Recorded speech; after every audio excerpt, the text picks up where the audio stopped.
Bom dia a todos, espero encontrá-los todas e todas bem. Gente, em primeiro lugar, gostaria de pedir desculpa desta vez, tá?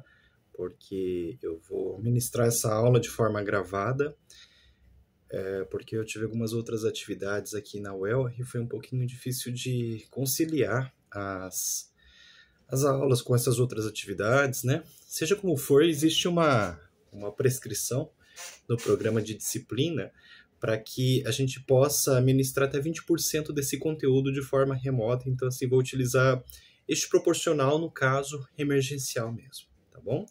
E peço desculpa também pela bagunça da casa, é porque eu tô fazendo uma reforma aqui na minha casa, então, assim, o escritório acabou virando uma baita de uma bagunça, então, assim, devia dar exemplo aqui, não tô dando a respeito de organização, tá bom? E essa aula aqui, basicamente é um vídeo que eu vou gravar, tá bom? Então fiquem muito tranquilos e tranquilas para vocês escutarem enquanto vocês lavam a louça, enquanto vocês estão no ônibus, na van, coisa e tal, porque ela é muito baseada em reflexões que eu estou fazendo, que eu vou fazer assim, por meio da fala mesmo, tá? Então fiquem muito tranquilos para ouvir no momento que for mais apropriado para vocês, ou ouvir no momento que for mais apropriado para vocês. Mas é importante que vocês vejam, tá? Que vocês ouçam, porque esta é a introdução da aula, do texto. Eu estou olhando aqui para o lado porque eu estou com o computador aqui do lado, intitulado A Identidade e Representação, Elementos para uma Reflexão Crítica sobre a Ideia de Região, que está no livro intitulado O Poder Simbólico, de autoria do Pierre Bourdieu. E, enfim, chegamos no Pierre Bourdieu. Vejam que às vezes a gente fala dos outros textos, né? Principalmente do Milton Santos, que foi um texto bastante difícil, mas eu considero que este agora, o texto do Bourdieu, eu considero que é um texto de uma leitura mais difícil. Até acho que a teoria dele não seja uma teoria assim tão difícil de entender, mas os textos dele não ajudam muito. Por exemplo, uma pessoa que entende bem de Pierre Bourdieu no nosso departamento de História é o professor Wander de Lara Proença, cuja tese de doutorado, depois publicada na forma de livro, utiliza bastante os pressupostos da teoria bourdiana, tá? Fundamentação teórica da teoria bourdiana. Costumo brincar que o professor Wander entende do Bourdieu melhor que o próprio Bourdieu. Talvez não seja uma piada só. Muito bem, gente, muito bem. Então, como objetivos de aula, então, assim, é aquele passo a passo que nós geralmente fazemos. Em primeiro lugar, eu vou tentar situar o Pierre Bourdieu no seu lugar de produção. Quando eu falo de lugar de produção, estou pensando naquele conceito do Michel de Certeau, que é inserir todo tipo de produção acadêmica dentro do contexto histórico, certamente, mas do contexto institucional, em que este autor está pensando, porque afinal todos nós somos frutos de uma historicidade. Sejam as outras pessoas, são os historiadores também, são os pesquisadores, sociólogos, antropólogos, enfim. Todo mundo é fruto do seu contexto histórico. Não quer dizer que nós somos determinados, mas quer dizer que o contexto histórico oferece elementos importantes para a forma como nós olhamos tanto para o tempo como para a teoria.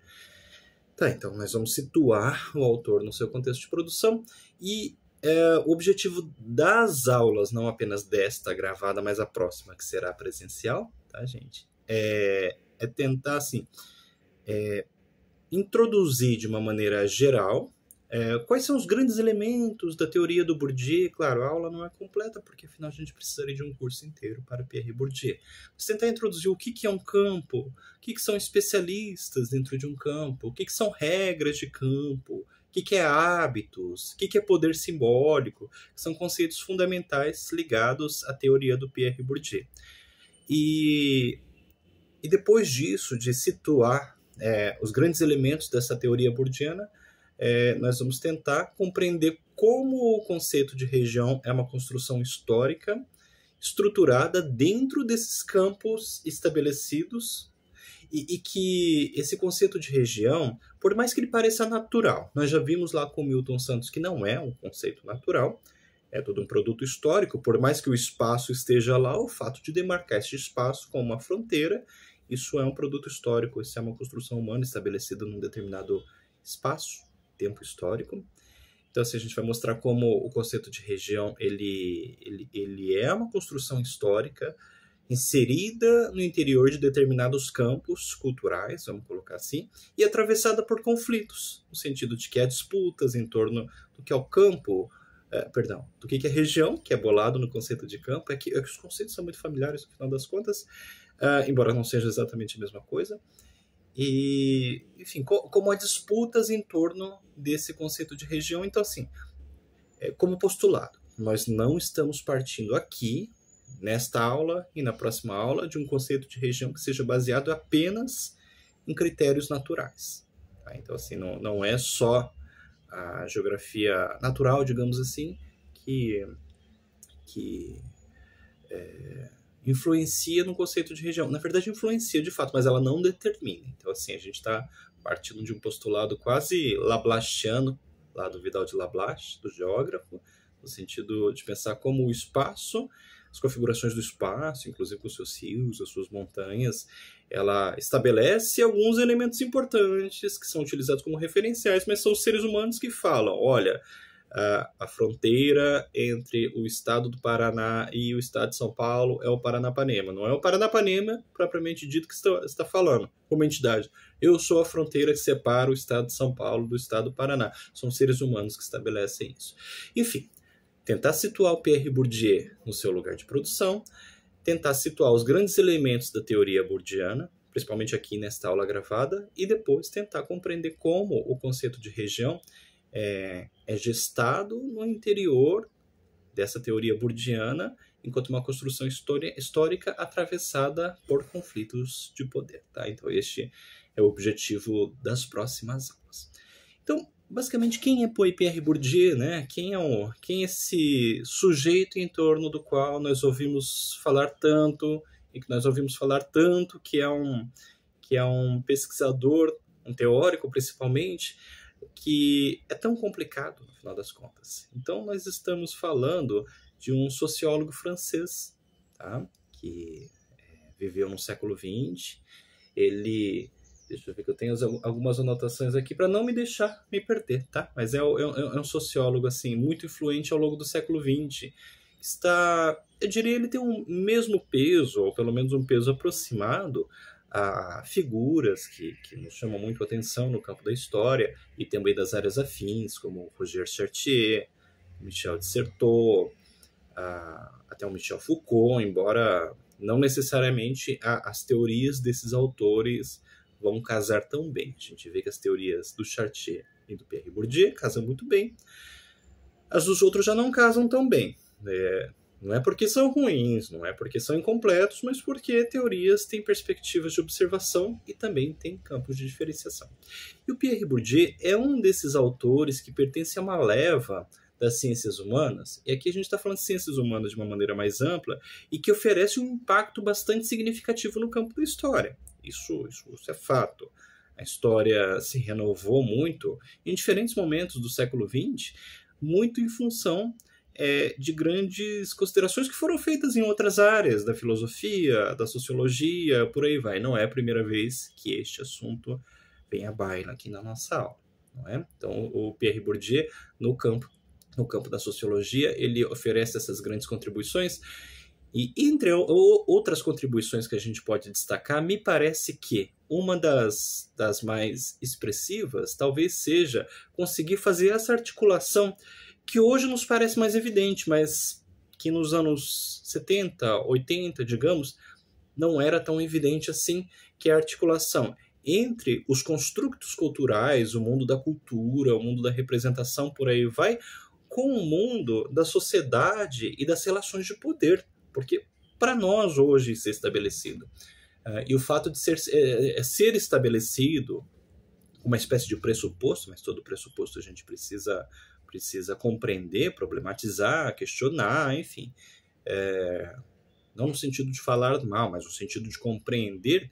Então, este postulado de que o mundo social gera implicações sobre o mundo da política e o mundo da cultura, hoje nos parece mais claro. Mas este pilar, uma das figuras que estabeleceram isso foi o Pierre Bourdieu. Então, ele foi um dos grandes responsáveis por articular o mundo da cultura, com o mundo da sociedade e com o mundo das relações de poder. Isso é extremamente importante. E a teoria bourdiana é uma teoria bastante curiosa, porque às vezes as pessoas dizem assim, o Pierre Bourdieu é um sociólogo marxista. Ele tem uma influência bastante significativa de Marx. Isso é inquestionável, que há este peso da teoria marxista e marxiana sobre o pensamento do Bourdieu. Lembrando que marxismo é toda aquela tradição que foi construída pelos leitores de Marx, por aí vai, né?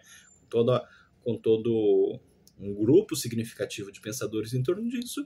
E quando a gente fala de teorias marxianas, são os postulados estabelecidos pelo próprio Marx na leitura dos textos do Marx. Mas seja como for, existe uma influência de Marx e do marxismo sobre o Pierre Bourdieu de uma maneira bastante expressiva. Mas aí nós temos influências bastante significativas de outras tradições intelectuais também.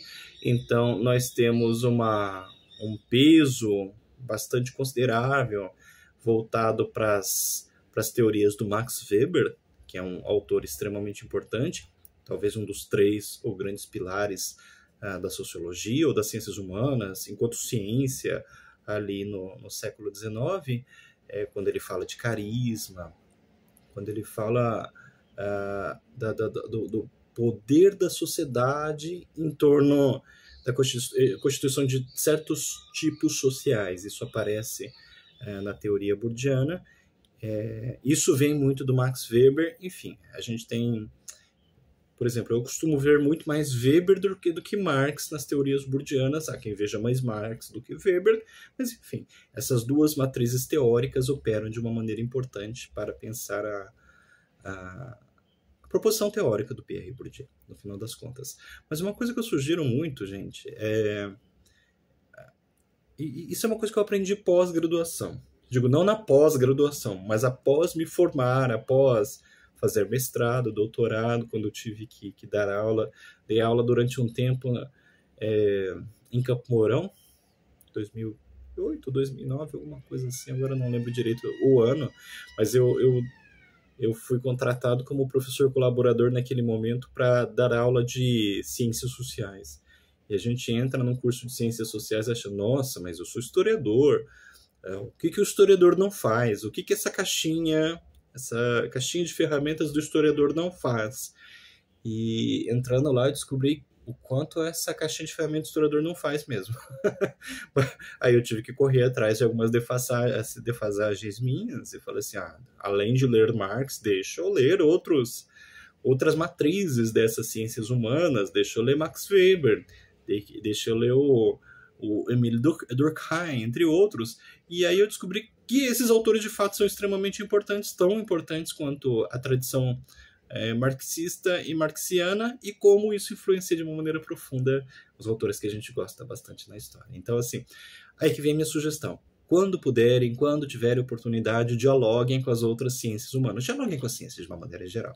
Mas, assim, certamente dialoguem com as ciências humanas, com a sociologia, com a filosofia, com a antropologia, não é? Com a ciência política, com a linguística, com outras áreas do conhecimento, no sentido de perceber como há intercalações entre os campos do saber e como algumas ilações que são feitas nessas áreas que são caras, as outras áreas, elas são importantes para a gente também, porque, como diria o Carlo Ginzburg, nenhuma ilha é uma ilha.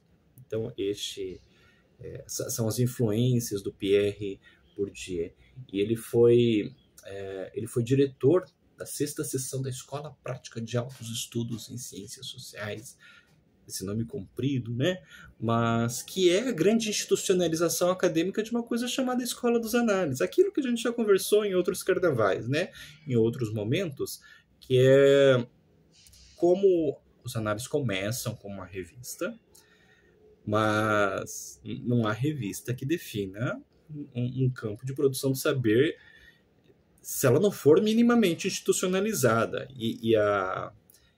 Os análises passam por essa institucionalização acadêmica. Então, são formadas cátedras, são formados currículos, são definidas estruturas de disciplina, ementas, por aí vai. Por exemplo, todas as disciplinas da UEL são assim. pertence a um projeto político pedagógico, com rol de disciplinas, com ementas, por aí vai. Enfim, né? Quando a gente pensa assim, a sexta sessão de altos estudos em ciências sociais, o que acontece? Essa é a grande institucionalização da Escola dos Análises, o que mostra justamente este diálogo, esse espírito analista, vamos colocar assim, que hoje a gente está perdendo, por incrível que pareça, que é de diálogo entre as diferentes ciências sociais. Isso nós já vimos em Teoria 1, quando nós discutimos Brodel, aquele texto que é o História e Ciências Sociais, em que o Brodel dialoga de uma maneira tão ostensiva com geógrafos, né? Com sociólogos, com uma série de outros autores. Isso faz bem, gente. Diversidade faz bem. Diversidade faz bem. Não tenham medo da diversidade. Não. Diversidade faz bem, abre os nossos horizontes, permite que aquilo que a gente chama de aquário se transforme em determinado momento em um oceano. Tá? Então, assim, ele é diretor da sexta sessão da Escola Prática de Altos Estudos em Ciências Sociais, e ele, e é o Pierre Bourdieu, no caso, ele tem uma trajetória bastante interessante, porque ele é um autor que consegue transcender os muros da academia. Ele consegue fazer parte de uma história pública na França e também assim, de uma academia que ganha os moldes de uma dimensão pública na França. Porque assim, ele é muito companheiro, ele é muito amigo do próprio Roger Chartier, eles escrevem coisas juntos, eles publicam coisas juntos. Tem até um livro fininho de tudo, excelente, chamado O Sociólogo e o Historiador, em que os dois debatem sobre fronteiras, sobre relações entre as teorias, como sociólogos e historiadores podem operar. Então, o Pierre Bourdieu, assim como o Roger Chartier, eles ganham uma dimensão pública, eles aparecem na TV, eles aparecem nos debates, eles fazem programas de rádio. Então, assim, não são pensadores que ficam apenas escrevendo seus livros para ser debatido na academia e fica lá e acabou. Não, eles conseguem transcender essa fronteira de uma maneira que eles se tornam esses intelectuais tão influentes, cujo peso é tão grande em relação à sociedade. Então, assim, de fato, eles assumem essa faceta, talvez, de intelectuais, sabe? Esses intelectuais que conseguem ter um impacto social para pensar diferentes questões, e hoje a gente tem tanta dificuldade para fazer isso, de transcender os muros da academia. Então, esse é um grande desafio do historiador. Em era digital, as coisas estão mudando de parâmetro, ainda mais em época de inteligência artificial. Não sei como é que vai ser no futuro. Fico ansioso para saber o que será o futuro. Mas Pierre Bourdieu e Roger Chartier já faziam isso nos anos 90, tá? Então, assim, é bastante interessante. É um intelectual que atravessa o século XX, atravessa o século XXI, vive até 2002, olhando aqui no meu planejamento, os planejamentos existem. Ele falece lá com seus 70 e poucos anos, alguma coisa assim. Mas ele entra no século XXI, atravessa o século XX, entra no século XXI e falece muito, muito cedo, porque 70 anos são os novos 40 hoje em dia, né? E seria bastante interessante saber o que ele pensa a respeito desse alvorecer do século XXI, que vocês sabem, como pessoas nascidas no século XXI, tá, gente? Especificamente, como esses tempos são complexos, tá? Então, vamos pensar o que é essa teoria, basicamente, do Pierre Bourdieu, tá? Então, em primeiro lugar, o que acontece? A gente tem que ter clareza que ele parte desse postulado. Então, se a gente estivesse montando um mapa conceitual aqui, o que acontece? O grande pilar que eu colocaria no quadro estabeleceria aquele círculo, é a relação entre cultura e sociedade, / poder. Quando eu digo / poder, estou falando das disputas, por aí vai. Este, me parece, na leitura Richard, a respeito das teorias do Pierre Bourdieu, é o grande pilar que sustenta as teorias do Pierre Bourdieu. Tá? Então, assim, nessa relação entre cultura e sociedade e política. Então, ele vai falar o seguinte, ele, como um bom autor que dialoga com Roger Chartier, ele vai discutir essa questão do mundo das representações, isso que é bastante caro ao próprio Roger Chartier, num texto hoje clássico chamado O Mundo da Representação. A gente vai trombar com esse texto eventualmente aqui no curso do curso de História. o que são as representações, né? Só para fazer um pequeno retorno àquilo que a gente já discutiu em outros momentos, principalmente quando nós falávamos de Michel de Certeau. Agora eu não lembro se é na disciplina de Museu 1 ou Museu 2.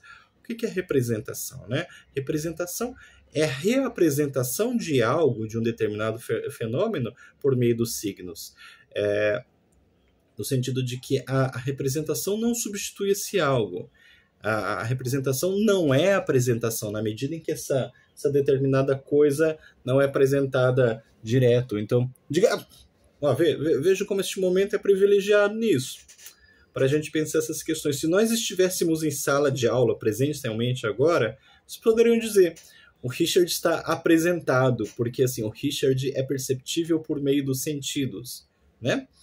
Tá em sala de aula, se a gente for pensar bem assim, oh meu Deus, copo cheio de água aqui, e aí quase derrama aqui em cima do Xbox. Mas enfim, né? Ó, você pega assim, o copo. Se a gente estivesse em sala de aula, eu poderia dizer assim, que este copo está apresentado, ele está lá diretamente acessível aos sentidos diante de vocês. Mas quando a gente pega o copo, coloca diante de uma imagem, a gente não tem a apresentação desse copo. Nós temos a representação desse copo, que é a reapresentação desse copo, neste exato momento. Enquanto vocês me ouvem, ou enquanto vocês me veem, não sei se você está lavando a louça ou não. O que acontece? Tanto Richard quanto o copo são representações. Por quê? Ele está em algum lugar. De fato, ele está em algum lugar. Só que nós estamos representados por meio de uma tela de celular que está gravando essa transmissão, que enquadrou de uma determinada forma.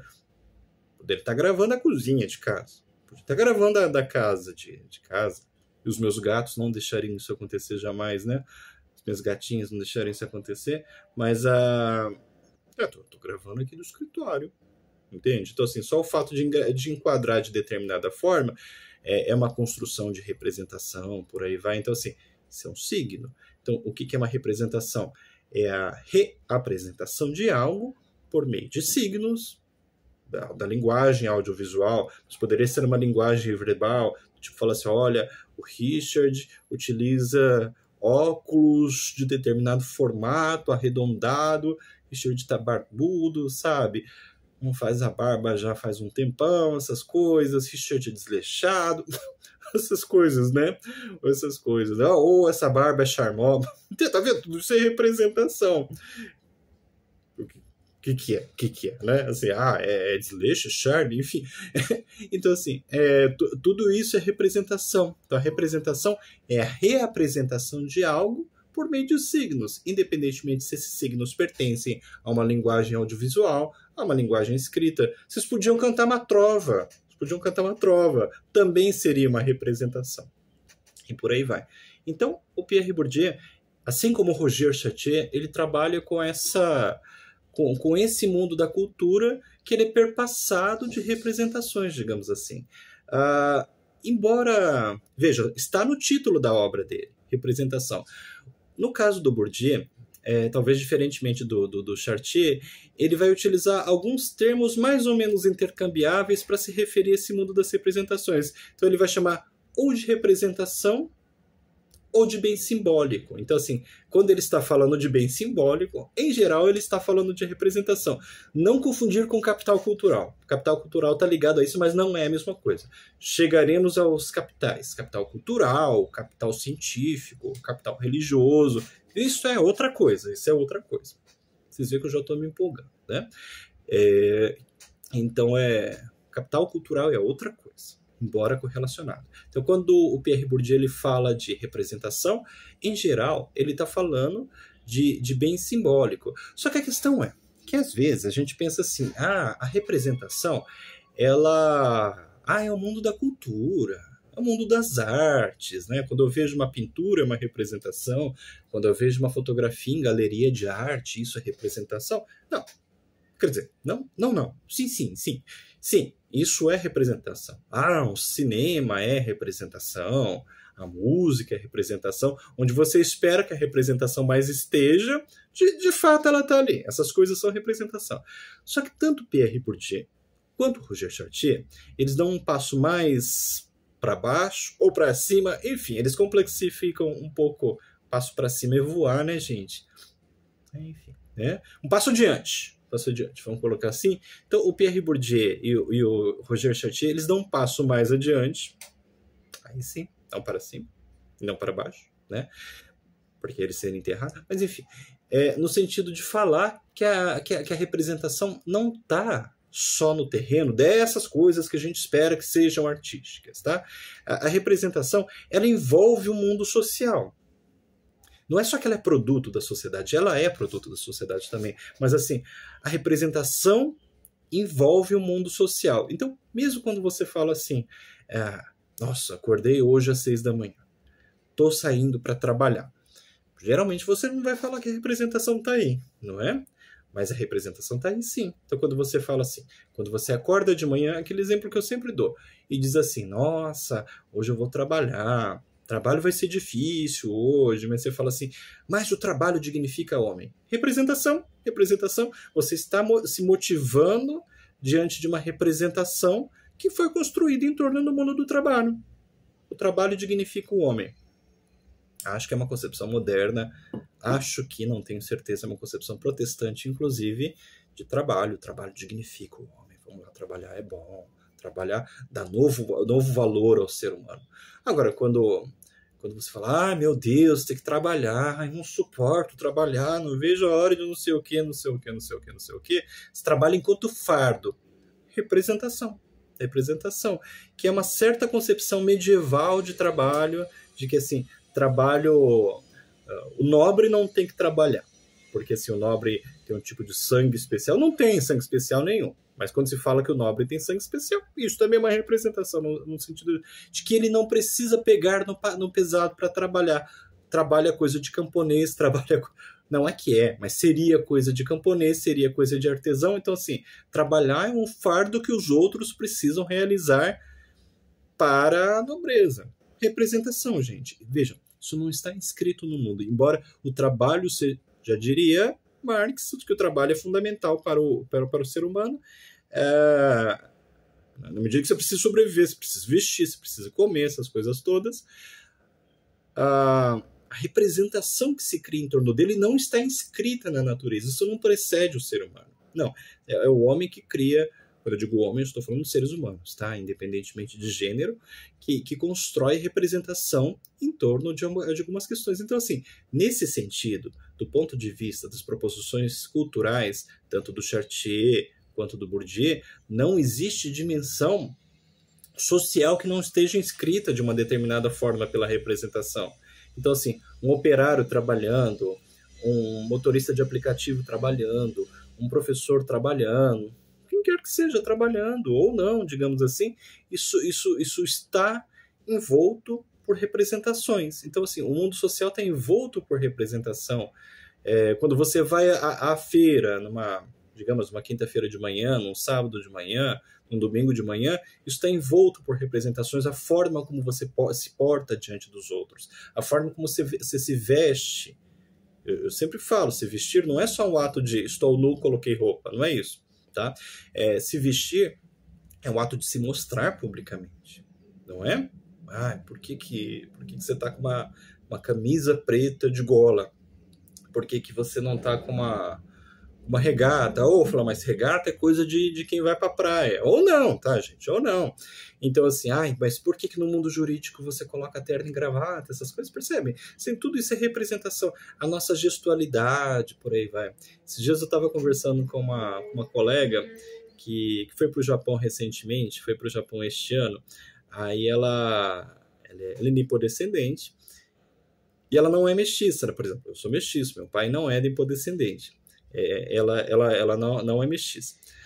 Aí nós brincávamos assim, brincávamos não, isso é verdade, como no Japão nós não passamos por um segundo como nipodescendentes. Aí eu falei assim, mas eu não passo mesmo, porque eu sou mestiço, as pessoas olham pra minha cara e falam assim, ele não é japonês. Agora ela não é mestiça. Eu falei assim, poxa, mas você não passa lá pro japonês? Ela falou assim, não. Eu falei, mas como assim você não passa? E olha que aula que ela acabou dando, quando ela fez esse comentário. Ela falou assim, Richard, eu não passo porque por mais que eu tenho cara de japonesa, que eu não seja mestiça, por aí vai, os meus gestos e minha forma de vestir me entregam. Me entregam. E essas coisas, tá vendo? Essas coisas que a gente não considera que estão na dimensão da cultura, estão na gestualidade, na forma de se vestir, por aí vai, de forma que um japonês do Japão, quando vê essa minha colega e fala assim, ela não é japonesa, o que denuncia? O que denuncia? Não é a aparência física dela, mas o que denuncia é a gestualidade, que é uma gestualidade do brasileiro ou do ocidental, mas eu acho que mais do brasileiro, assim, no sentido de que há códigos específicos na nossa cultura que codificam, como bons códigos, as nossas condutas, denunciam que ela não é japonesa, ou a forma de vestir, aquilo tudo que a gente já falou em sala de aula. Por exemplo, no Japão você não toca nas pessoas, você vai pedir informação, você não toca no ombro da pessoa. Me dá uma informação aqui, a pessoa leva um susto, acha que você está roubando ela. Aqui no Brasil não é assim. Não estou dizendo quem está certo e quem está errado. Qual cultura é melhor, qual cultura é pior. Não é isso, o jogo não é isso, mas é dizer que cada cultura tem um código de toque, ou código de não toque. Não é? Sim. No Brasil é legítimo você tocar no ombro da pessoa. No Japão só não é legítimo você tocar no ombro da pessoa. Então cada cultura opera de uma determinada forma. E vejam, isso é uma coisa que quando você fala assim, olha, isso não está na esfera da representação, porque você espera que a representação esteja na pintura, na música, sei lá, numa peça de museu. Você não espera que a representação esteja aí na forma como você pede informação na rua, mas é justamente isso. A cultura está aí. Esta talvez seja a grande proposição, uma das grandes proposições do Pierre Bourdieu e do Roger Chartier, até a tal ponto que o Roger Chartier ele fala assim, olha, a abordagem que eu proponho não é uma história social da cultura, no sentido assim de que primeiro vem o social, depois o cultural, né? O social é parâmetro para o cultural.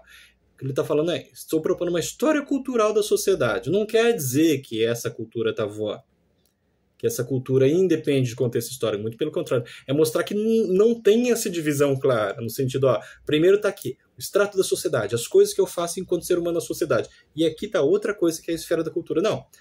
O que o Chartier está propondo é que, e o Bourdieu também nesse sentido, que a cultura envolve, perpassa, atravessa o mundo da sociedade. Então, assim, é disso que a gente está falando quando nós falamos das representações, tá? Dos bens simbólicos, no caso do Bourdieu, quando a gente se refere à representação, ao bem simbólico, essas coisas todas, tá? E aí, o que acontece? Onde isso nos toca? Porque, vejam, esta é uma aula da disciplina de Teoria da História 2, e Teoria da História 2 tem uma ementa fortemente voltada para essa questão de concepção de espaço. Assim como lá em Teoria 1, a gente tinha uma disciplina cujo ementa estava voltado para essa questão de concepções de tempo, né? E veja, tempo é uma coisa que, em geral, de uma maneira irrefletida, a gente considera natural. Espaço, em geral, de uma maneira irrefletida, a gente considera natural. Desse ponto de vista bourdiano, tanto o tempo quanto o espaço deixam de ser coisas naturais e são convertidas em representações. A gente viu em Teoria 1 como o tempo ele varia historicamente. Algumas sociedades pensam esse tempo de forma linear, numa concepção judaico-cristã que caminha para uma teleologia de fim, caminha para o futuro, seja como for. E como há outras sociedades que pensam o tempo de forma cíclica, há outras sociedades que pensam o tempo de forma espiral, há sociedades que valorizam muito o futuro, por exemplo, as nossas valorizam muito o futuro. Seja o futuro caminhando para bem, seja o futuro caminhando para mal, do tipo, vamos nos preocupar com o futuro porque pode haver uma catástrofe, digamos assim. Isso é uma preocupação com o futuro. Isso é uma sociedade cujo presente se norteia para o futuro. No Japão, não. No Japão, isso, quem está na minha disciplina optativa atual, a gente está discutindo bastante. O futuro não importa tanto assim. Importa mais o passado, né, o peso das tradições, e importa uma contemplação do presente. Representações. Então, assim, quando você pega o espaço, tá? E fala assim, olha, o espaço não é só natural, o espaço é uma representação. E isso está no terreno da história cultural. Porque, olha que coisa curiosa. Voltamos um pouquinho, um passo atrás no sentido de que foi o texto discutido anteriormente, que é o texto do Milton Santos. Quando você vive numa sociedade pós-iluminista, que valoriza muito a racionalidade, que tende até a aceitar que a dimensão religiosa existe, mas a dimensão religiosa ela não norteia os parâmetros, ou não nortearia. Isso é polêmico, tá? Isso dá bastante discussão. A nossa sociedade, a gente tende a organizar cidades muito racionais do ponto de vista urbano. Pegue cidades cuja organização urbana é relativamente recente. Pega Londrina, pega Arapongas, Cambé, Apucarana, Ibiporã, por aí vai. Então, assim, a gente tem muito as ruas organizadas a partir de um princípio metafórico de tabuleiro de xadrez, não é? Tá, de vez em quando vocês vão falar assim, mas a minha rua não é bem assim, não, sabe? É verdade. Tem os pontos que a coisa são diferentes, mas você pega os centros históricos, centros muito tabuleiro de xadrez. Isso é típico de uma cidade cuja organização urbana é concebida a partir de um modelo racional. Típico. Agora, sim, toda cidade precisa ser organizada dessa forma. Pega cidades que são mais antigas, tanto no Brasil quanto fora do Brasil. Pega uma Lisboa, digamos assim. Você tem toda uma organização de um centro, digamos assim, que é muito circular, de ruas profundamente intricadas entre si. Mais parecido, talvez, com uma teia de aranha do que com um tabuleiro de xadrez. Poxa, como cidades mais antigas, bem mais antigas que as cidades aqui do norte do Paraná, o que acontece? Essas cidades foram organizadas num outro momento, não tanto com uma influência desse planejamento urbano pós-iluminista, entende? Algumas cidades medievais, você pega assim com uma outra característica de organização urbana. Representação. Então, assim, quando você fala assim, voltamos ao exemplo trabalhado no início da aula, quando você fala, este rio separa São Paulo do Paraná. Representação. O rio estava lá. Verdade, o rio estava lá. Independentemente do nosso surgimento ou não. No entanto, o que acontece? É alguém que estabelece o Paranapanema, é a fronteira física que separa o Paraná de São Paulo. Que de resto, o Paraná é uma construção histórica do século XIX. Até o século XIX pertencia à província de São Paulo. Né?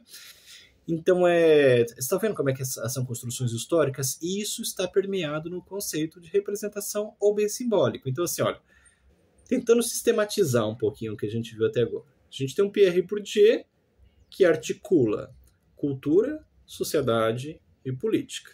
Quiserem anotar nos caderninhos de vocês, quiser parar de lavar a louça agora, você que está lavando louça neste momento, fala assim, deixa eu enxugar as minhas mãos e fazer a anotação. Ou você que está na van, né, fala assim, deixa eu parar, deixa eu fazer uma anotação toda torta quando passar no quebra-mola, anota aí. Primeiro postulado. Pierre Bourdieu articula cultura, sociedade e política. Segundo postulado, ele trabalha com uma teoria das representações bens simbólicos. Tá? Com toda essa complexidade que a gente tem discutido, tá bom? E seguimos adiante. O que o Pierre Bourdieu discute de uma maneira mais densa que o Jean Chartier? Até agora eu tenho falado de sujeitos como irmãos gêmeos. Vamos colocar assim, qual que... Afinal, o que é a especificidade desse sujeito? Se é irmão gêmeo, por que a gente não está lendo Chartier? Né? É porque o Pierre Bourdieu ele vai complexificar essa discussão sobre a cultura e mostrar quais são os mecanismos que constroem essas representações, que dão poder, que dão legitimidade, que colocam essas discussões no terreno justamente do conflito. E é aí que está. Então, ele vai criar a teoria dos campos. Tá? A teoria dos campos. Como é que a gente explica a teoria dos campos? Coça aquela mão para a gente falar assim, o que é campo? O campo é campo. Mas isso não é definição nenhuma, né? Mas digamos assim, campo, do ponto de vista dele, é um grande território dotado de regras mais ou menos específicas e que são defendidas pelos guardiões dessas regras. pelos especialistas, digamos assim, no sentido de fazer com que as representações construídas nesse campo tenham legitimidade. Estão vendo por que Pierre Bourdieu é difícil, sabe? O palavreado aqui é complexo, mas a teoria em si não é difícil. Então, assim, vamos esmiuçar um pouquinho isso que eu estou falando. Campos são grandes territórios de produção de representação. Essa é uma definição preliminar. Campos são territórios de construção de representação. Só que vamos entender assim que este território não é território no sentido físico necessariamente. Pode até ser em determinado ponto assim. Mas esse território é um território mais no sentido metafórico. É um certo domínio do saber. Quem assiste Jujutsu Kaisen deve estar falando assim, nossa, uma expansão de domínio. Né? Mas é um domínio de certa produção de saber. Que é um exemplo de campo. Lembra lá daquele feedback que eu dei nas aulas, né? Que a definição precisa ser primeiro definida conceitualmente, depois exemplificada. É mais ou menos esse caminho que eu estou fazendo. Por exemplo, você pode falar assim, o campo da produção de saber histórico. Saber histórico, vamos dizer assim, acadêmico, que é o mais familiar a vocês. A gente sabe que esse campo não necessariamente é um território físico, entende? Tudo bem, tem universidades que estão situadas fisicamente, é verdade, mas não é nesse sentido que eu estou pensando especificamente. Mas assim, é um certo domínio. Porque, vou te citar um exemplo. Você está lá, todo bonitinho, fazendo seu TCC, sua iniciação científica, ou você vai fazer pergunta pro professor, falou assim, professor, será que a gente não pode resgatar o negócio lá? Aí o professor falou assim, a gente, Richard incluído, vai falar assim, gente, percam essa síndrome de bombeiro, que aqui a gente não resgata nada. Resgate é uma daqueles pecados, né, do jargão do historiador, falou assim, porque a gente não consegue resgatar um passado tal qual ele foi. A gente consegue reconstruir por meio do discurso de um certo saber um determinado passado que nunca está completo. É por isso que a gente não fala resgate. Mas só o fato disso ser um pecado é porque o nosso campo de produção dessas representações históricas tem determinadas regras daquilo que você pode e daquilo que você não pode. Mas Richard, isso é eterno? Não. Isso pode mudar ao longo do tempo. Pode ser que daqui a 30 anos os historiadores estejam falando resgate de uma maneira legítima. Pode ser. Não sei. Mas vejam que interessante. Então, existem certas regras de produção do saber neste campo, né? Então, assim, quando você produz as representações históricas no campo acadêmico da história, tem certas regras daquilo que você pode e daquilo que você não pode em termos, assim, de o que eu posso falar, o que eu não posso falar, quais são as regras disso. Outra coisa, você começa a utilizar anacronismo. Você sabe, anacronismo é outro dos pecados do historiador. O que o bom historiador sempre vai falar? Você precisa contextualizar historicamente, porque você precisa situar essas ideias e essas práticas do ponto de vista de um contexto histórico. Isso é o beabá do historiador hoje. E vai falar assim, você não pode pegar algo que não existe num certo contexto histórico, digamos, numa Grécia Antiga, e falar assim, atribuir uma prática de hoje, e que existe hoje, que é legítima hoje, lá para a Grécia Antiga, sem fazer 1000 observações. Aí o bom historiador vai falar assim, olha, isso é anacronismo, gente, isso é anacronismo. Então vejam, neste grande território de produção do saber acadêmico em torno da história, se você quiser, das representações acadêmicas a respeito da história, existem certas regras. Podem ser mais ou menos maleáveis, podem ser, mas elas são flexíveis. Então, assim, um campo é um domínio, é um território, é uma certa dimensão de produção de representações. E essas representações são profundamente matizadas por determinadas formas de fazer em detrimento de outros. E aí a questão é que nunca, do ponto de vista do Pierre Bourdieu, um campo opera fora daquela sociedade que o concebe. Então, assim, a gente tem um campo de produção de saber dentro da área da história. Esse campo de produção de saber é gestado historicamente. Pertence à nossa sociedade, pertence ao repertório e não tem jeito, ele tem que pertencer ao repertório da sociedade. Porque não tem como, gente, qualquer prática, qualquer ideia no mundo, eu falo assim, nossa, desceu uma ideia alienígena em mim. Eu não dialoguei com nada existente historicamente. Isso não existe. Eu dialogo com os elementos presentes no interior da minha historicidade. A questão é que eu posso dialogar de uma maneira criativa. Posso. Mas eu não posso fazer uma afirmação que esteja totalmente descolado do meu tempo. Às vezes, quando a gente vai falar assim de sujeitos muito proeminentes, né, falar, ai, nossa, sei lá, Chopin foi um homem à frente do seu tempo. Isso é muito mais uma expressão literária que é utilizada, né, do que propriamente uma expressão com consistência histórica, porque assim, ele pode ter sido muito criativo. Provavelmente ele articulou os elementos da sua cultura musicalmente de uma maneira muito criativa.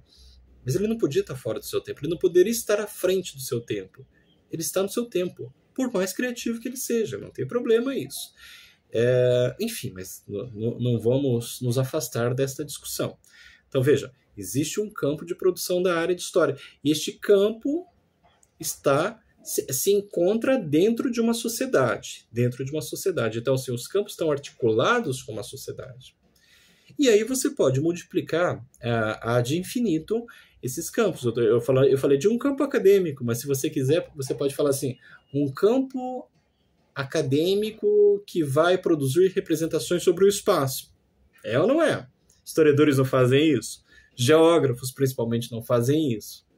Geógrafos, de uma maneira privilegiada, fazem isso. Produzem representações sobre o espaço. Ah, mas não quero operar academicamente, professor. E aí quem está lidando com a história das religiões pode pensar assim, existe um campo religioso. Então não é à toa que o Pierre Bourdieu ele escreveu um livro extremamente importante. Para mim, o livro mais importante do Bourdieu não significa que seja, né? Depende muito da sua perspectiva. É um livro chamado A Economia das Trocas Simbólicas, em que ele tem, se eu não me engano, o primeiro capítulo chamado Gênese e Estrutura do Campo Religioso, em que ele mostra como a produção de representações em torno das religiões é matizada por um campo religioso, digamos assim, o campo católico, o campo presbiteriano, o campo batista, o campo do neopentecostalismo, o campo shintoísta, o campo budista, né, o campo islâmico, essas coisas todas. Então, assim, existem campos religiosos que produzem representações religiosas, né? Isso é muito interessante. E o que acontece? O Bourdieu, quando ele vai discutir especificamente o domínio religioso, ele vai falar o seguinte, ele fala assim, toda teodiceia é uma sociodiceia, no sentido de que toda grande narrativa em torno do mundo religioso ela é gestada dentro de uma sociedade. Então, assim, não há como um campo se encontrar totalmente fora do domínio social, por mais fantasioso que ele seja. Gente, por mais fantasioso que ele seja. Digamos assim, até que esses dias eu voltei a reassistir com a minha esposa a trilogia clássica do Senhor dos Anéis. E tudo bem, são os livros lá do Tolkien, coisa e tal. A gente está pensando no mundo de fantasia, só que ao mesmo tempo esse mundo de fantasia ele é concebido historicamente, tem uma certa estrutura de uma fantasia medieval. Quando eu digo fantasia não é no sentido de demérito não, tá gente? Naquele sentido medieval de fantasia de que a fantasia é uma forma de enganação, não é nesse sentido que eu estou pensando não. Mas assim, uma fantasia baseada num ideário medieval. Se é de fato a Idade Média ou não, é uma outra história.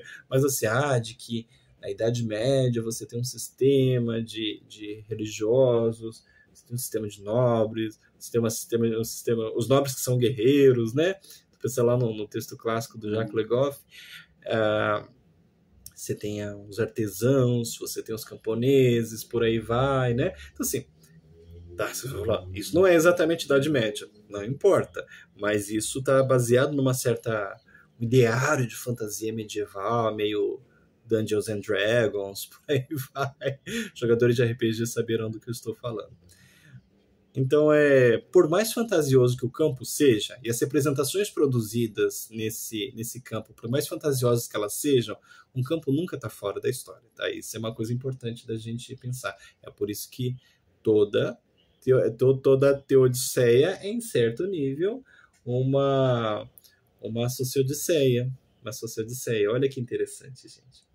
Então, vejam, a gente já tinha aqueles dois círculos, né? Pierre Bourdieu articula cultura, sociedade, política, beleza. Né? Pierre Bourdieu trabalha com o conceito de representações / bens simbólicos. Terceiro, Essas representações são concebidas no interior desses campos de produção de saber, que podem ser campos científicos, campos religiosos, campos artísticos, por aí vai. Tarará, tarará, tarará, tarará. Não é? Tá. Como é que esses campos funcionam? Como é que esses campos funcionam? Esses campos, eles funcionam basicamente por meio, assim, do que a gente chama de especialistas do campo. Especialistas do campo. São seres humanos, tá, gente? São seres humanos. Que variam ao longo do tempo. O que importa não é tanto, é o José, é a Maria, entendeu? É Jéssica, não importa. É o Paulo, não importa se é o Paulo, se é a Maria, se é a Giovana, por aí vai. Não. O que importa é que alguém sempre vai assumir a função de especialista ou especialistas desse campo. Não importa se é um campo científico, um campo religioso, por aí vai. O que acontece? Os considerados especialistas, eles são, assim, indivíduos que aprenderam tão bem essas regras do campo. Tudo bem, eles podem, em certo sentido, flexibilizar as regras de campo. Mas eles... Voltaremos à baila daqui a pouco a respeito disso. Sobre os limites da teoria burdiana, inclusive. Mas, assim, eles aprenderam tão bem as regras de jogo, esses bens simbólicos que existem em torno de um campo, de uma forma que... O que acontece? Ele é capaz de proteger este campo. Que este campo ele se perpetue ao longo do tempo. Que uma certa visão se perpetue ao longo do tempo. Em torno daquelas representações e por aí vai. Então, um especialista é aquele que domina as regras de um campo, domina o repertório de representações, ou no mínimo tem uma grande familiaridade. Mas vamos dizer domínio, porque senão ele não seria especialista. Mas ele domina aquelas regras de campo, por aí vai. E nesse sentido ele é capaz de proteger aquele conjunto de representações sobre as coisas. Definição teórica é essa. Tá, como é que isso funciona? Como é que isso funciona? Suponha, voltamos para o campo acadêmico de produção de representações históricas, que é aquilo que a gente falava agora há pouco. Vejam que coisa curiosa, gente. Tá, aí você aprende o que é um não anacronismo, o que é um anacronismo para que você não cometa este anacronismo. Você aprende um milhão de coisas, não é? O que você pode, o que você não pode, que você não pode sair numa banca de história falando que você vai resgatar alguma coisa, entendeu? Tá, mas o que é que faz este campo funcionar? Por que você aprende essa catequese, digamos assim? Não, talvez catequese seja um conceito, uma expressão infeliz, mas por que você aprende o como operar na coisa? Porque tem gente que vai te lembrar que não é para fazer isso, né? Basicamente. Então, suponho que você... Voltemos ao exemplo. Você falou, mas olha, será que a gente não pode resgatar um negócio aqui? Aí o teu professor vai falar, olha, a gente não utiliza muito o conceito de resgate aqui, porque resgate tem problema X, Y, Z. O que acontece? De uma certa forma, o teu professor, ele é alguém que acontece o quê? Ele é alguém que tem uma coisa chamada capital cultural. Capital cultural. Estão lembrados daquele conceito? Eu falei, voltamos a ele. O que é capital cultural? Ele tem uma autoridade que lhe é conferida em torno de um determinado assunto. Então, assim, geralmente o teu professor, você pode até questionar teu professor, na verdade, o mundo acadêmico é feito de questionamento, não tem problema. E aí daqui a pouco a gente fala dos limites da teoria do Bourdieu. Veja, o teu professor, ele tá lá, ele não está lá por esporte, digamos assim, né? Ele não está lá por diversão, não, tudo. Também, gente, é uma sacanagem, porque o esporte também é um campo. Eu digo isso metaforicamente, uma expressão não muito adequada. Mas ele não está lá porque ele se auto-arrogou o direito de agora eu sou professor universitário, vou lá. Então, o que ele precisou para chegar lá? Estou falando dentro da perspectiva da teoria burdiana.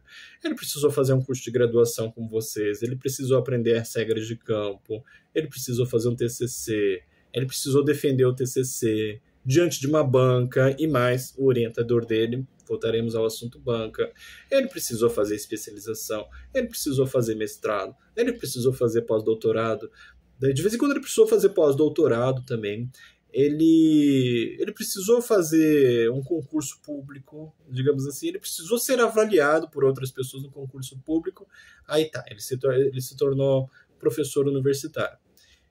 Ele é o dono da razão? Não, Não é dono da razão, necessariamente. E também não deve ser, porque se a gente falar que é dono da razão, necessariamente a gente está terminando, assim, encerrando a possibilidade de problematização, e não é essa a questão. Mas, o que acontece? O fato dele ter todo esse conjunto de informações lhe permite que ele ganhe uma coisa chamada capital cultural. Se você quiser dizer, você pode falar assim, um capital científico, ou um capital acadêmico, por aí vai. Que lhe oferece condições de autoridade para falar aquilo que ele fala. Então, assim, o seu professor falando que você não pode ser anacrônico, não é o Zé da esquina. Gente, com todo o mérito do Zé da esquina, mas assim, o Zé da esquina, vamos colocar assim, que não é o historiador, que não é o professor, que está fazendo qualquer outra coisa, mas não está fazendo isso exatamente. De repente o Zé da esquina tem outros capitais, mas não tem esse capital específico. Então, assim, ele não é o Zé da esquina que está falando assim, olha, você não pode ser anacrônico. Não, é uma pessoa que vem com toda essa formação que lhe confere capital cultural para que ele possa fazer essas afirmações com um mínimo de autoridade, um mínimo de legitimidade. Então, assim, o que é capital cultural? É autoridade para operar desse campo, para operar com discursos que tenham um mínimo de legitimidade. E pode ser que o professor esteja errado, eventualmente. Então, suponha, apesar de todo este capital cultural, todo este capital científico, todo este capital acadêmico, ele falou uma coisa que, claro, não é bem assim. Isso pode ser problematizado de 1000 formas diferentes. Então, assim, o capital não é garantia da coisa, esse capital cultural. Mas o capital cultural, ele cria um efeito de autoridade. Porque, assim, voltamos ao Zé da esquina, tá? Que não é o historiador, coisa e tal, parará. Não está neste papel específico. Ele, de repente, ele pode falar uma coisa consistente a respeito deste campo, mas como ele não tem capital cultural, ele volta a ser o Zé da esquina, entende? É complicado. Mas aí, como eu disse, de repente o Zé da esquina, sei lá, ele pinta, ou ele faz 1000 coisas diferentes. E pode ser que no campo da pintura ele tenha capital cultural. Ele tenha legitimidade. No campo da história, não. Mas no campo da pintura ele tem. Ou qualquer outra coisa que, porventura, o Zé da esquina faz e que o teu professor não faz. Então, assim, veja, o capital cultural, a gente tem que tomar um certo cuidado também. Ele não é uma autoridade que é dada a esse especialista de uma maneira em que ele se tornou o Deus do mundo em relação a tudo que possa ser dito. Não. Gente, a atuação como professor lhe confere autoridade, lhe confere uma competência para atuar em determinados sentidos. Sei lá, gente, me bota para pescar. Me bota para plantar arroz. Me bota para trocar a lâmpada de casa. Esses dias eu fui na Leroy Merlin, todo animado. Eu vou trocar as lâmpadas de casa que estão queimadas, gente. Comprei. É que é uma lâmpada meio complicada, assim, sabe? Só o fato de eu explicar tão mal assim já é muito sintomático, né? E o que acontece? Comprei lá, todo animado. Falei, nossa, hoje... Já vou trocar a lâmpada de casa. Troquei, deu um mau trabalho, assim. Acendi e falei, acendeu. Apagou 5 segundos depois, né? Fiquei chateado, gente. Fiquei chateado. Mas, enfim. Significa o quê? Que eu sou incompetente para... Isso é básico, professor. Pior. Isso é básico mesmo. Você falou assim, eu sou incompetente. Cara, me falta competência para isso. E me falta competência para 1000 coisas diferentes. As pessoas vão falar assim, Richard, quer fazer considerações... Não precisa nem tão longe assim, mas quer fazer considerações para a turma de biologia? Gente, tô perdido, cara.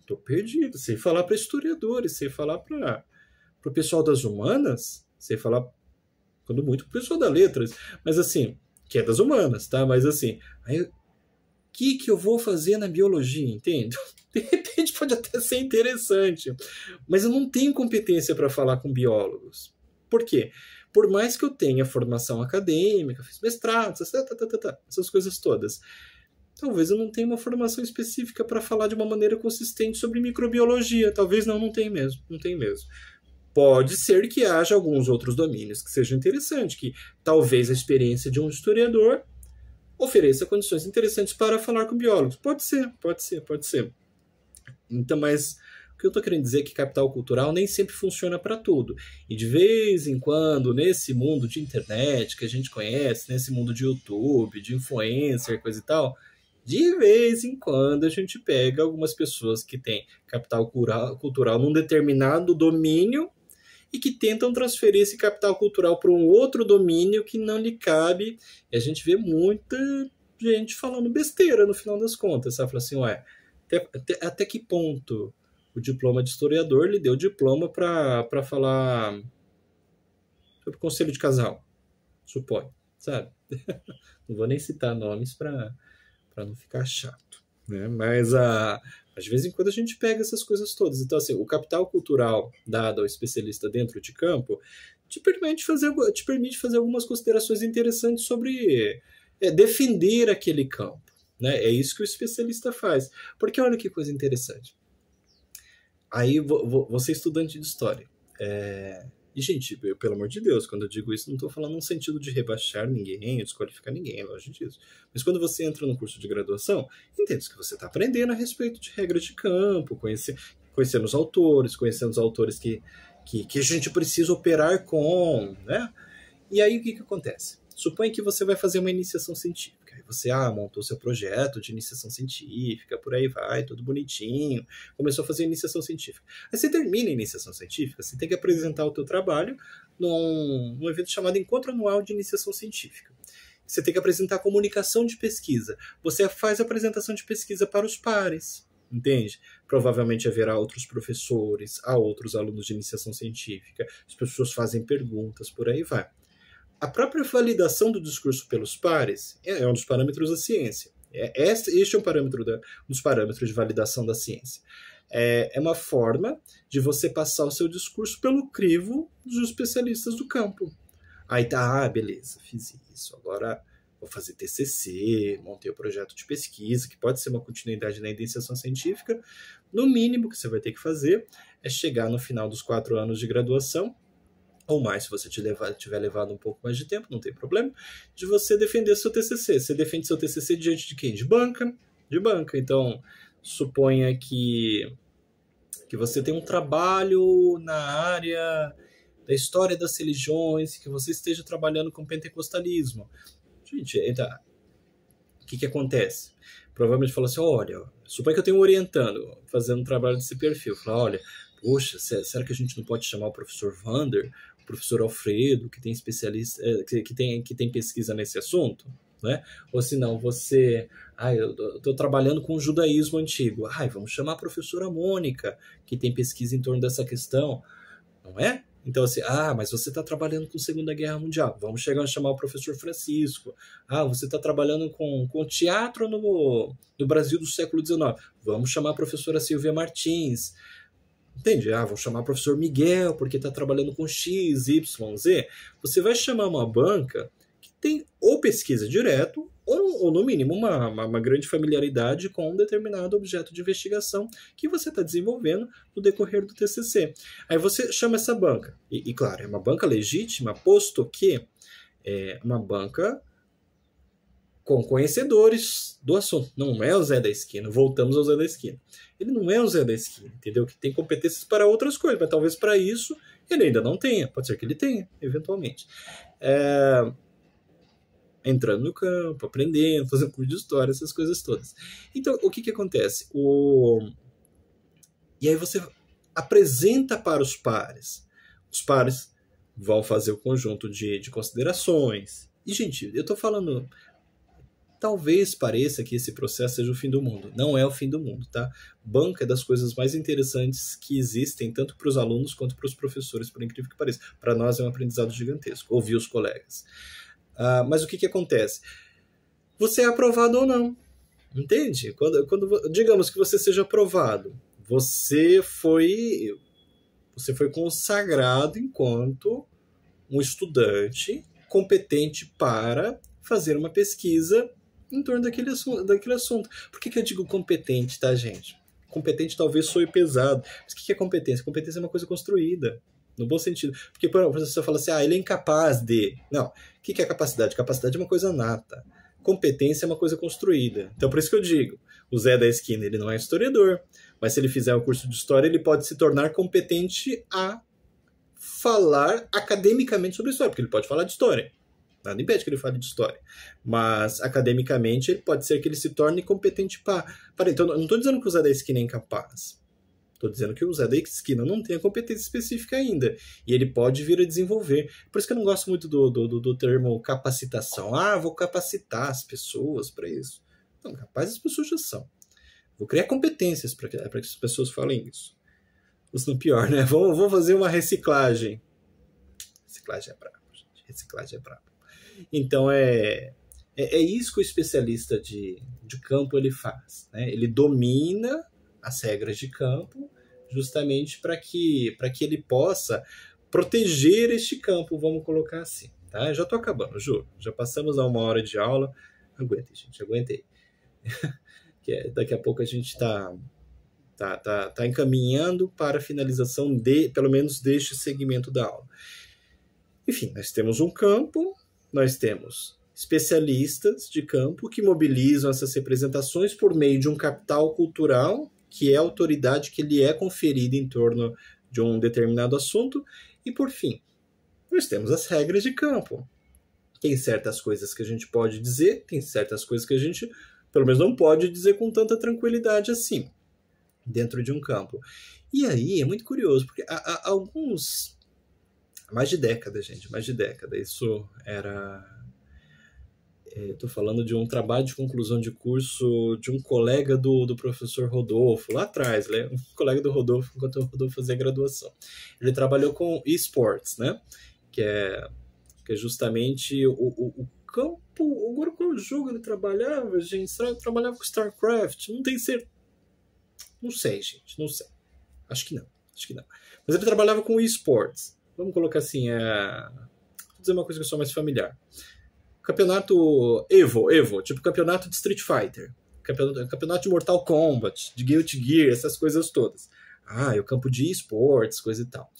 Ele trabalhava com essa questão do esportes. Eu lembro que ele utilizou as teorias do Bourdieu naquele momento para embasar as observações dele no sentido de como que é formado esse campo do esportes, né? Vamos colocar assim. E aí ele foi mostrando como esse campo dos esportes eletrônicos foi sendo concebido emprestando elementos de um outro campo. Tipo o cara que vai fazer narração de esportes. Ele falou assim, ele usou o Ken, que deu o Shoryu, que deu o Hadouken, logo em seguida, deu um super combo aqui, entendeu? Parece que o cara tá narrando futebol. Então, assim, ele utilizou uma regra de campo de narrador de futebol para aplicar o campo dos games. Acho engraçado, acho curioso o fenômeno. Mas, assim, o que um campo tem? Um campo tem regras. O anacronismo, que você não pode falar. Quer dizer, poder ser pode, mas isso provavelmente vai ser criticado. Ou a questão da síndrome de querer resgatar tudo, que a gente sabe que é complicado. Claro, o campo da história é muito mais que isso. Estou dando exemplos localizados, talvez um pouco pequenos, né? Mas um campo é dotado de regras. E vamos pensar, aí vamos fazer uma pequena analogia com o campo esportivo. Vamos pensar o campo de futebol. Tanto o campo de futebol de uma maneira metafórica, quanto o próprio campo de futebol, aquele campo. Você tem os jogadores em campo, não é? E o que acontece? O cara tá correndo para fazer o gol lá, de repente está impedido. Né, o bandeirinha levanta a bandeira lá dizendo que ele está impedido, as pessoas dão aquela chorada dizendo que não está impedido, não sei o que. O impedimento é uma regra de campo de futebol. Se o sujeito quiser jogar impedido, ele não pode jogar um torneio de futebol legítimo. Ele pode jogar com os colegas aqui na esquina, entendeu? Mas assim, se ele quiser jogar uma Copa do Mundo, se ele quiser jogar uma Libertadores, por exemplo, ele já não pode, porque assim, quero jogar impedido, faço questão de jogar impedido. Então não vai jogar, entende? Então assim, não seguir as regras de campo vai torná-lo inadequado para jogar. Suponha, ao invés de chutar a bola, eu quero pegar as bolas com as mãos e jogar no gol. Para futebol não dá, você está violando uma regra de campo. Para handball dá. Então você quer fazer assim, então você joga handball. Mas handball você já não vai usar outras regras de campo. Então assim, cada campo tem determinadas regras operatórias, vamos colocar assim, que definem o que dá e o que não dá. Claro, isso é eterno? Não, isso pode mudar ao longo do tempo. Quantas coisas a gente vê mudando ao longo do tempo. Mas aí vocês podem pensar, as regras do campo acadêmico, as regras do discurso religioso. O discurso religioso ele é muito cheio de convenções que são muito emblemáticas para pensar a partir da teoria dos campos. Então, por exemplo, você é católico, você tem que comungar. Nem todo católico pode comungar, porque tem um conjunto de requisitos que você precisa estabelecer no mundo católico para comungar. Mas comungar faz parte do rito católico. Então, assim, existe uma certa forma de comungar, uma certa atitude, uma certa postura, por aí vai. Geralmente, quando você entra num templo religioso, de uma maneira mais geral, vamos colocar assim, existe uma certa atitude quando você entra no templo religioso. Por exemplo, nos sitos japoneses, é muito comum você tocar um sino para iniciar o tempo sagrado, por aí vai. Então, quando você entra no santuário shintoísta, é muito comum que você purifique as suas mãos com água, não é? Para fazer a purificação. Então, assim, é um conjunto de regras que definem uma atitude diante de uma instituição religiosa. Você fala assim, não quero cumprir as regras. Provavelmente vai acontecer uma certa tensão ali. Quero ir num templo zen budista, não quero meditar. Poxa, mas meditação é um dos requisitos de um templo zen budista. Pode não serem outros, mas um templo zen budista, você tem que ir lá para meditar. Então, sabe aquela história assim, você quer rezar, você tem que ajoelhar. É mais ou menos isso. Então, assim, existe um conjunto de preceitos, existe um conjunto de práticas que define aquilo que você pode e aquilo que você não pode. E se você quebra o preceito ou quebra a prática, provavelmente você vai ser mal visto, de repente até expulso da coisa, não sei, depende da rigidez ou da falta de rigidez da instituição. E você pode formar uma outra vertente da coisa. Você pode pensar, por exemplo, a Reforma Protestante. Reforma Protestante, claro, eu não vou dar aula sobre Reforma Protestante, mas assim, uma das possibilidades é que a Bíblia fosse traduzida para as línguas comuns. Eu digo as línguas comuns, o não latim, vamos colocar assim, né? Para o catolicismo medieval é muito forte isso. A Bíblia em latim, recitada pelo padre, que está de costas para os fiéis, por aí vai. E um dos itens da Reforma Protestante é que a Bíblia pode ser traduzida para as línguas comuns e não apenas estar em latim, de uma maneira que as pessoas possam ler. Tudo bem, nem todo mundo era alfabetizado naquele momento, mas isso abre a possibilidade de leitura para não sacerdotes, não é? Isso no mundo do catolicismo, da passagem da Idade Média para a modernidade, isso era inconcebível no mundo católico. Hoje é concebível, mas naquele momento não era concebível. Então, assim, ele é tão inconcebível que acaba sendo formada uma outra interpretação cristã, uma ramificação que dá margem para os protestantismos. Então, se você não se adequa à regra de campo, você provavelmente vai criar uma regra de um outro campo que vai se tornar operacional num determinado momento. Então, veja, a gente não está falando de coisas eternas. E o que acontece? A regra de campo, ela é criada num determinado momento. A regra de campo é uma construção histórica. Para o historiador isso é extremamente importante falar. Isso é uma construção histórica que define certas representações, define certas práticas, coisa e tal. E ao longo do tempo, o que acontece? Essa regra de campo ela é tão repetida, tão repetida, tão repetida, tão repetida ao longo da sua vida, ao longo de gerações, os teus filhos estão seguindo aquelas regras de campo, os teus netos estão seguindo as regras de campo. Isso é tão repetido que as pessoas começam a esquecer que aquilo foi criado historicamente e começam a achar que é natural. Vejam, e não estou falando que não é legítima, e nem falando que é legítima, porque tem certas regras de campo que é bom que a gente questione mesmo, sabe?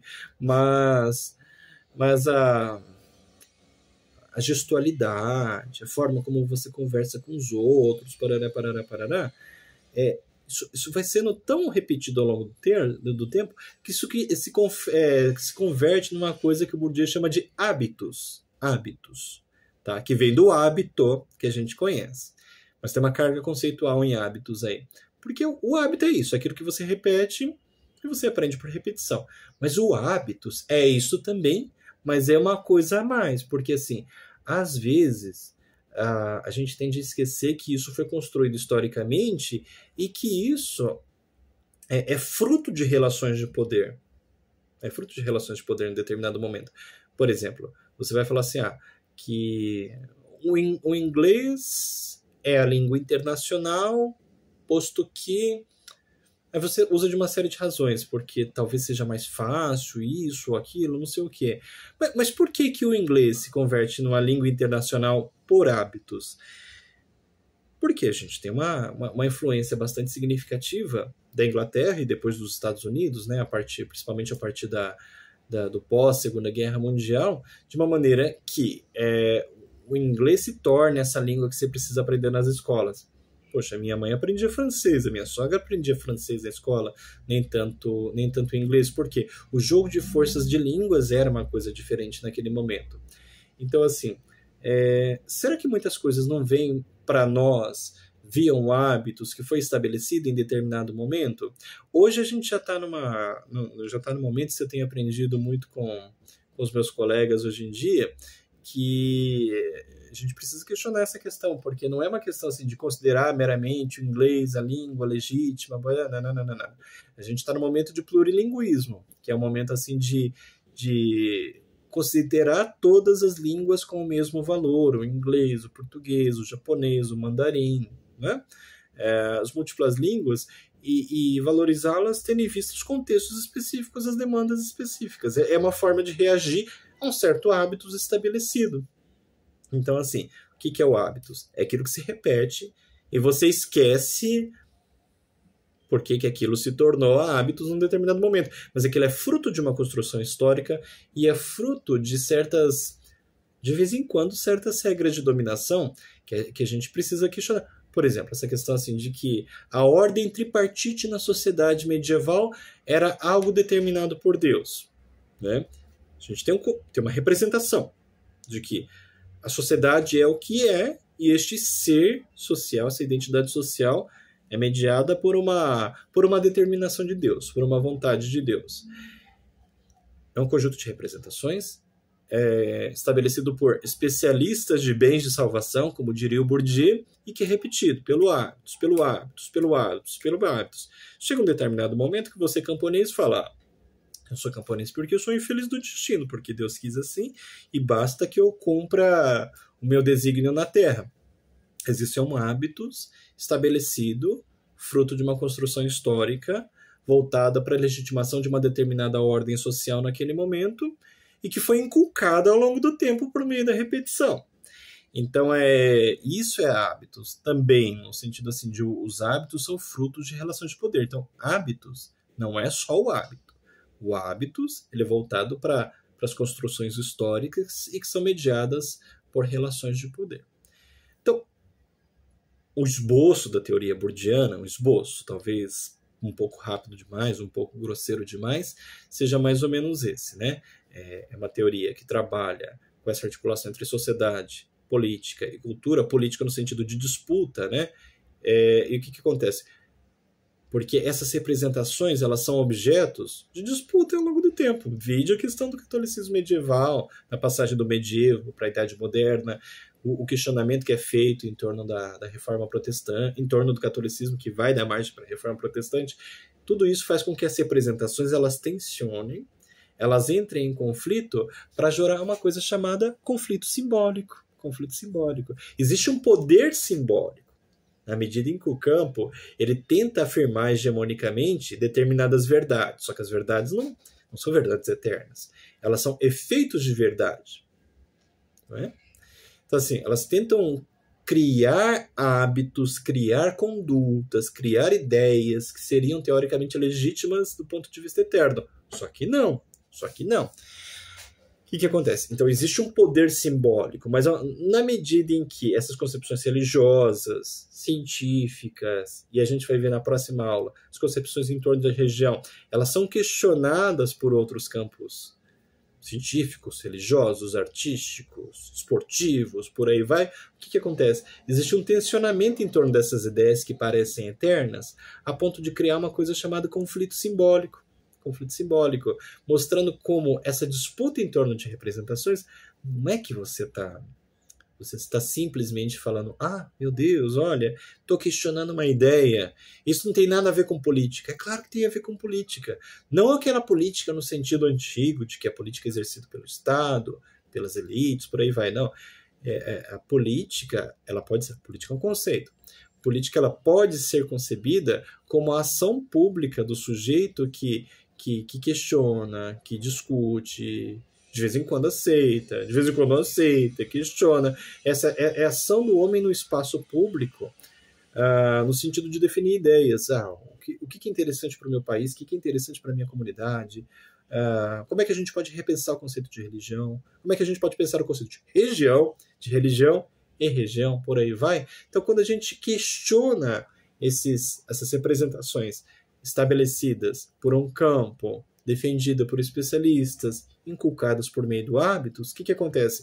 A gente está se inserindo no conflito, no terreno do conflito simbólico. Então, assim, veja, isso é uma inovação do Bourdieu, porque, assim, isso e outras coisas também, mas isso de uma maneira privilegiada, porque, veja, o conflito não é aquele conflito cara a cara, você em guerra, você com um fuzil na mão, e não matar o soldado de uma outra nação, porque isso é conflito. Assim, o conflito mais direto da coisa, né? Isso é que a gente pensa classicamente como conflito. O Bourdieu ele vai mostrar como o conflito acontece no terreno da cultura, no sentido assim de pensar embate em torno de conceitos aparentemente eternos, repensar o que é X, o que é Y, o que é Z. Isso mostra como o terreno da cultura também é o terreno do poder. Então, assim, uma coisa que não se deixa enganar, gente, não se deixa enganar. Às vezes eu ouço umas críticas assim que eu discordo dessas críticas, assim, no sentido de que o problema da história cultural, tal como realizada pelo Bourdieu e pelo Chartier, é que é uma história cultural descolada da sociedade e da política. Gente, não é essa leitura que eu tenho. Eu tenho uma leitura diferenciada. Pelo contrário, é mostrar como o terreno da cultura está perpassado pelas relações sociais e pelas relações de poder. Então, essa é uma das grandes contribuições do Pierre Bourdieu. Outras teorias um pouco mais recentes, por exemplo, não dá tempo de falar, mas teorias em torno do soft power, né? Que é muito utilizado para pensar, por exemplo, o K-pop, essas coisas todas, de que as formas de poder de determinados países ou regiões são mediadas muito pela imagem que é criada em torno desse país por meio do poder soft, né? Do poder macio, não do hard power, dos colonialismos e dos exércitos e por aí vai. E daí é muito pensado essa questão do K-pop, não só o K-pop em termos de música, né, do BTS da vida, mas também dos doramas, das produções cinematográficas, de estilos de se vestir, até padrões de beleza, por aí vai. Isso é soft power, né? Se eu não me engano, a partir das proposições de um teórico chamado John Nye, entre outros. Mas, ao meu ver, claro, eu preciso me aprofundar mais em teorias de soft power. Richard, preciso me aprofundar mais em teorias de soft power. Mas me parece que as propostas de soft power bebem muito da noção de conflito simbólico do Bourdieu. Não estou dizendo que é um recorte e cola, que soft power não tem legitimidade. Bourdieu não chega até este conceito de soft power, mas me parece que as premissas são dadas pelo Bourdieu, de mostrar como o terreno da cultura é profundamente matizado por uma sociedade e por uma sociedade que disputa noções, né? A gente pode pensar na sociedade brasileira nos últimos anos, como ela disputa noções em torno do que é história, do que é democracia, do que é golpe, do que é revolução, não é? Assim, ou se não no sentido de falar, isso não foi bem assim mesmo, né? Ou de negar violência, ou às vezes de falar assim que a violência ela seria legítima porque uma pessoa, um grupo sofreu violência porque seria legítimo. Claro, violência nenhuma é legítima. Não estou dizendo que é, tá, gente? Mas de vez em quando aparecem discursos do tipo, isso nunca existiu. Então, se existiu, isso foi legítimo? São todas disputas discursivas, disputas de representações, mas que estão profundamente inscritas num jogo social. Então, assim, então, a gente não pode pensar que essas disputas são disputas inocentes, entendeu? Quando uma pessoa diz assim, não houve tortura durante o período militar. Como historiador, que não é assim, que conhece alguma coisa em torno disso, que já viu colegas falando, que já leu alguma coisa em torno disso, houve tortura no período militar. Fechar os olhos para isso é muito complicado. Dizer assim, o período militar não foi um período de tortura. O período militar foi um período de tortura. Só que quando surgem discursos no sentido de falar assim, no período militar não houve tortura, veja, é uma disputa em torno de um passado, que é do período militar brasileiro. E essa disputa ela não é neutra, ela acontece dentro de terrenos, ela acontece dentro de um certo momento político, de um certo jogo de disputas. Então, assim, a gente não está falando estamos falando de algo inocente, que é, teve ou não teve? Né? E às vezes as pessoas falam assim, esta é sua verdade, esta é sua verdade. Não, o que a gente está falando é de disputas conceituais, usos do passado, se a gente quiser, que estão muito inscritos em disputas sociais ainda muito vigentes. Bem, então a teoria burdiana, vamos colocar assim, com esses grandes elementos, ela tem seus altos e ela também tem seus baixos, não no sentido de que Pierre Bourdieu é limitado, porque Pierre Bourdieu tem falhas, mas é porque Pierre Bourdieu é humano.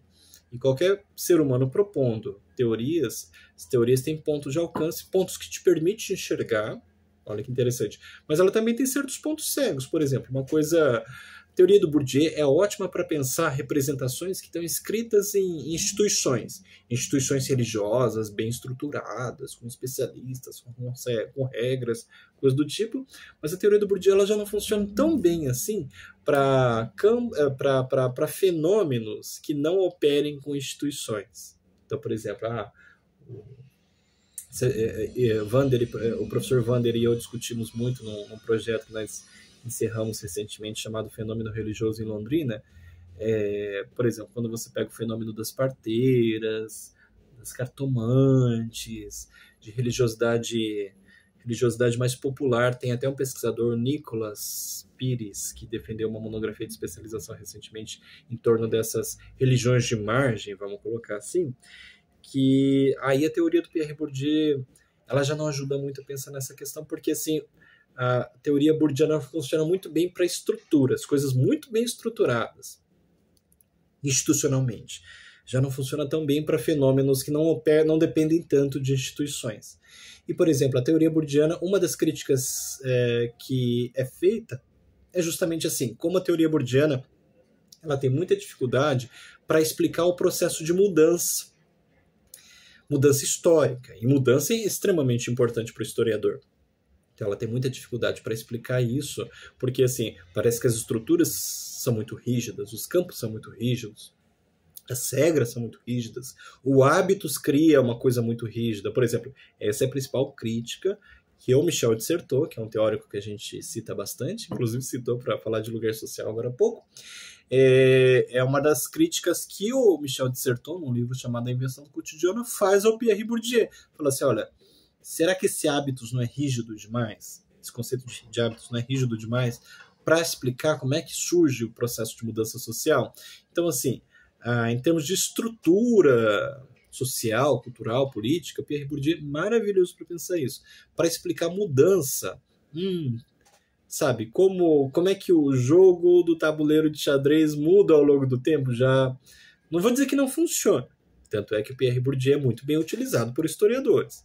Eu, inclusive. Preciso pegar minha tese de doutorado, eu cito bastante Pierre Bourdieu, é um dos autores que eu gosto bastante. Então, assim, dá para ser utilizado por historiadores? Dá. Mas sempre demandando que o historiador não perca de vista o processo de mudança e mostrando como essa teoria ela funciona diante de contexto dinâmico. Pode ser que as mudanças sejam rápidas, pode ser que as mudanças sejam de média duração, Pode ser que as mudanças sejam de longa duração, já diria o Fernand Braudel, mas para o historiador é fundamental que ele mostre o processo de mudança, porque se o historiador não trabalha com o cenário de mudança, a pesquisa dele ganha características, por exemplo, sociologia, que não está errado, não estou dizendo que a sociologia não faz pesquisa certa, não é isso.